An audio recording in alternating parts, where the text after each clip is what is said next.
पियुष सारखा व्यक्ती आपल्याकडे आल्यामुळे मला हा विश्वास आहे की ज्या ठिकाणी कुठेही वन नाही, वर्षानुवर्ष झोपडपट्ट्या बसले, या संदर्भात सर्वोच्च न्यायालयाने यापूर्वी काही निर्णय दिले, त्या निर्णयांचा फायदा घेऊन आम्हाला वनांचं संरक्षण करायचंच आहे.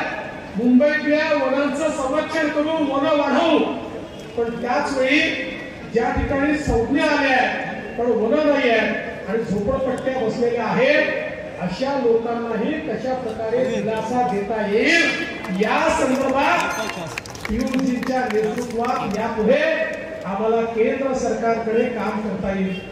मी आपल्याला सांगू इच्छितो, मोदी सरकारने वर्षानुवर्ष आमच्या विदर्भातला अशा प्रकारचा झुडपी जंगलाचा प्रश्न होता की ज्या ठिकाणी झुडपी जंगलाचं बिरुद पडलं होतं, परंतु जंगल नव्हतं. आमचं रेल्वे स्टेशन हे झुडपी जंगलावर आहे, अनेक हायकोर्ट बिल्डिंग झुडपी जंगलावर आहे. त्या संदर्भात मोदी सरकारने पुढाकार घेतला आणि त्या संदर्भातला कोर्ट कमिशनर अपॉइंट झाला, त्याचा अहवाल सुप्रीम कोर्टात गेला. मला अपेक्षा आहे की त्या माध्यमातून तो प्रश्न देखील सुटतोय. तशाच प्रकारे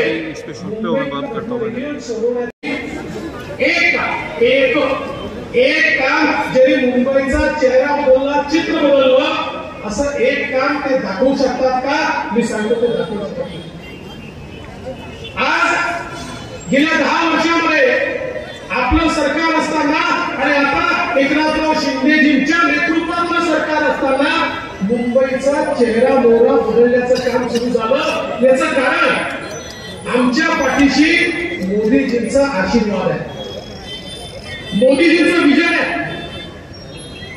एखादं शहर कसं आधुनिक झालं पाहिजे, त्या ठिकाणी कशा सोयी मिळाल्या पाहिजे, तिथल्या सामान्य माणसाच्या जीवनामध्ये काय परिवर्तन झालं पाहिजे. 50 किलोमीटरचा जाळा तयार झालाय, अजून 50 किलोमीटरचा आपण याच वर्षी सुरू करतोय, अजून 50 किलोमीटरचा पुढच्या वर्षी आपण सुरू करतोय. 350 किलोमीटरची मेट्रो मुंबईमध्ये ज्या प्रकारे सामान्य माणसाच्या जीवनामध्ये परिवर्तन करणार आहे. आज मुंबईचा कोस्टल रोड असेल, अटल सेतू असेल, मुंबईमध्ये आज आपण पाहतोय ठाणे बोरीवली सारखा जो अंडरग्राउंड टनेल आपण तयार करणार आहोत की ज्याच्यामुळे मुंबईचं डिकंजेशन मोठ्या प्रमाणात आपण करू शकणार आहोत. वेगवेगळे जे प्रकल्प आहेत, या सगळ्या प्रकल्पाचं नाव या ठिकाणी घेणार नाही, पण मुंबई बदलण्याचं काम